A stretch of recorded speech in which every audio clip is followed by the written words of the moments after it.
Howdy folks, FrostPunk 2 has been announced. I'm going to give you the information we have, plus I want to walk through an interview that was given with one of the co-directors whose name I'm probably going to butcher, but FrostPunk 2 has been announced via a launch trailer. However, I should actually say an announcement trailer, not a launch trailer.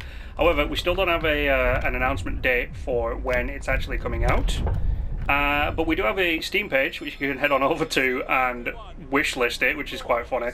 But here's what we know about FrostPunk 2. Coal is dead, oil is our new god.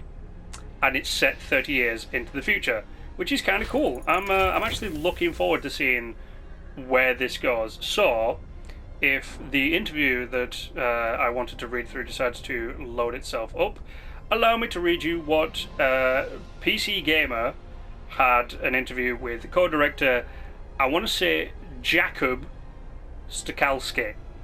Okay, I'm probably butchering the hell out of that name, but they sat down with him, and while he wasn't apparently ready to talk about the finer details, like gameplay systems and new features coming in the sequel, he did give them an overview of the game's goals and themes. So, let's read through this interview, dissect a little bit, and then do a little bit of speculation. So, what they said was, the question really becomes, what's next?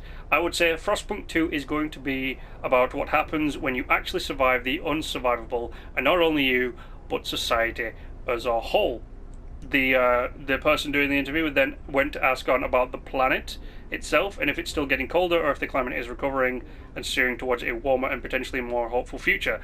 To which he points out, if you know our last two games, hope is not very high on the theme list.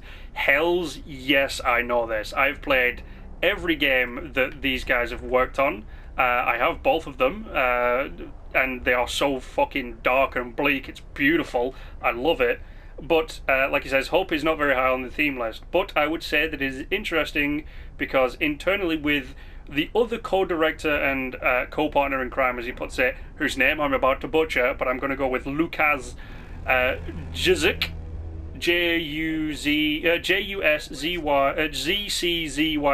yeah, a name I can't pronounce, but basically Lukas Juszczyk, they apparently have a fun little thing going on about how the first Frostpunk is a apocalyptic game because it takes place in the time that basically everything was going to shit, and in this sense it was doom and gloom, and everything is getting worse and worse all around.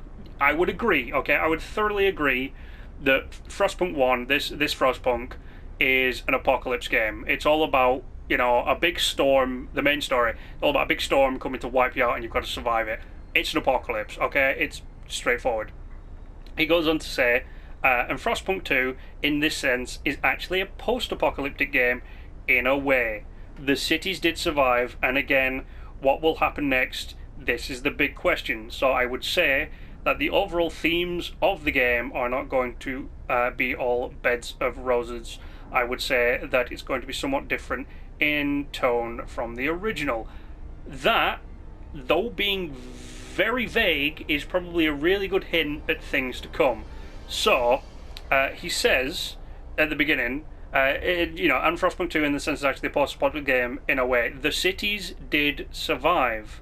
Now, as far as I recall from what I've played of Frostpunk 1, the only cities that I know survived are New London, which is this one, the main story that you play through, and if you help in On the Edge, which is one of the DLCs, there is a place called New Manchester. No, sorry, not On the Edge, but the Arcs. If you help a place in that called New Manchester, those are the only two cities I know that survive. So I like the fact that it's hinted at that there are going to be a lot more people out there to interact with. So if we go down, it says in the interview that Stukalski, I really hope I'm pronouncing that right, by the way, but Stukalski also said the scope and scale of Frostpunk 2 is bigger than the original, but not just in physical size. He says, we don't want to just make a bigger game, we want to make a broader game in terms of keeping the themes in Frostpunk 1, but telling more about different aspects of the biggest enemy out there, which is human nature, which makes me think you're definitely going to be in some sort of apocalypse.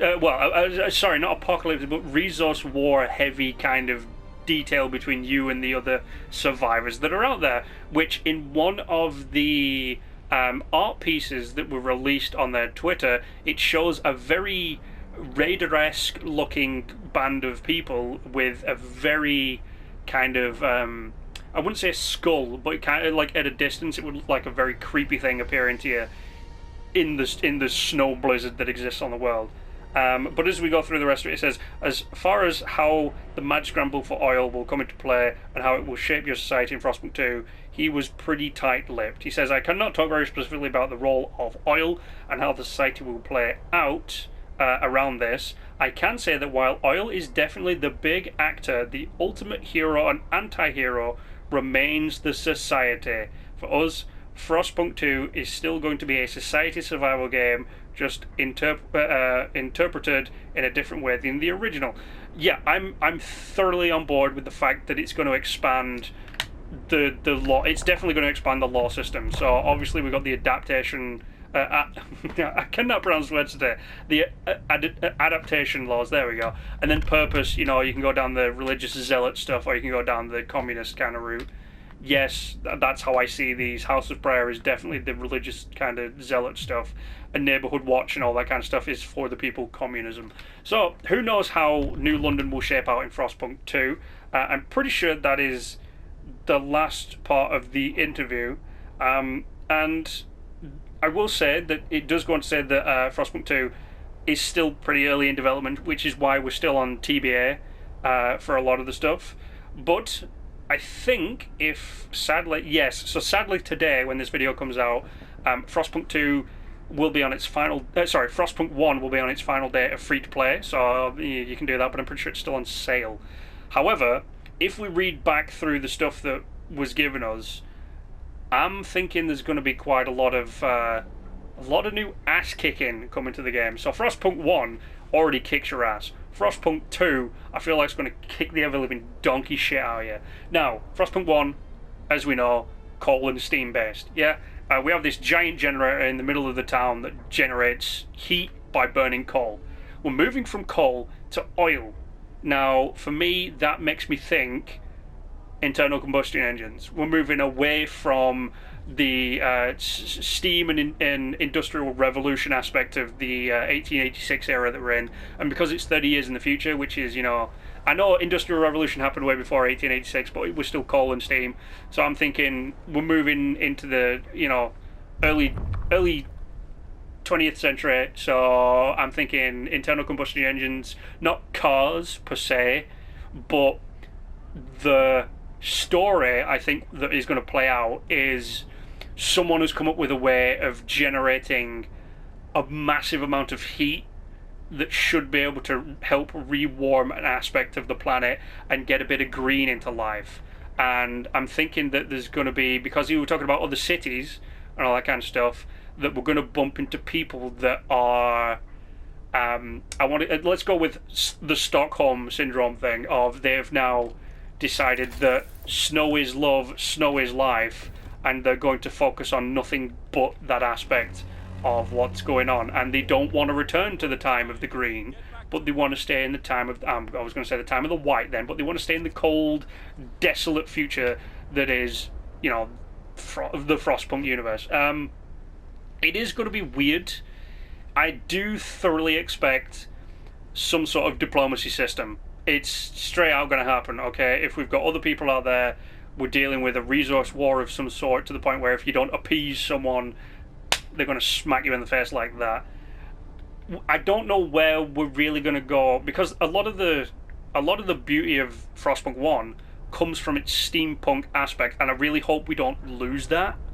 I really hope we keep it, especially around the automatons. My favourite part of this game, the automatons. I hope we somehow don't lose them, because I thoroughly enjoy having those guys around. Maybe we move on to an internal combustion engine version of them, I don't know. On a whole, I really think it's going to be Frostpunk 2 global warming. It's the only way I can see this kind of story going. Then again, I really don't hope. I really hope that they don't do what a lot of companies do and just slap a 2 on a rebrand of a game. I hope we're not going down that route. What I want to see, definitely focus on that internal combustion side. Flight. I want to see flight. We have flight in this game in the terms of the hunting hut, but and eventually I want to see planes. That'd be quite interesting, like a steam-powered plane. Could you imagine how that would work? A giant steam engine? It'd be kind of cool. On the social aspect of stuff, I really hope that we have a Gandhi kind of bad guy in it. If you've ever played Civ, you know that Gandhi's the first person to always nuke the ever-living donkey out of you if you slight them once. So I hope we have our own kind of like Gandhi in that area.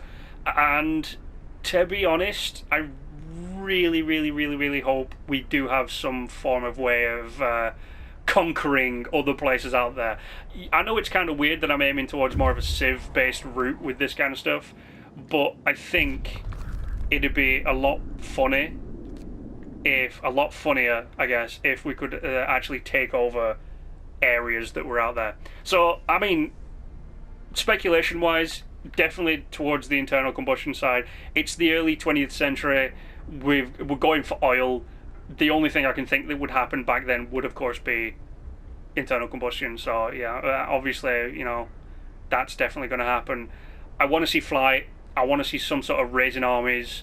What I do want to see, which kind of comes to mind when we talk about, if we go into this, if we go into resources, no, here it is, a hothouse. So a hothouse is just a greenhouse. I would love to see something like that, but for wildlife, because hunters hunt things in this game. So I'd love to see, maybe you find a herd of cows, something like that. I don't know. I'm just hoping on stuff like that now. But there's not really much I can say on it at the minute. I will do a follow-up video when more information gets released. I do say that Frostpunk, if you haven't played Frostpunk 1, definitely do.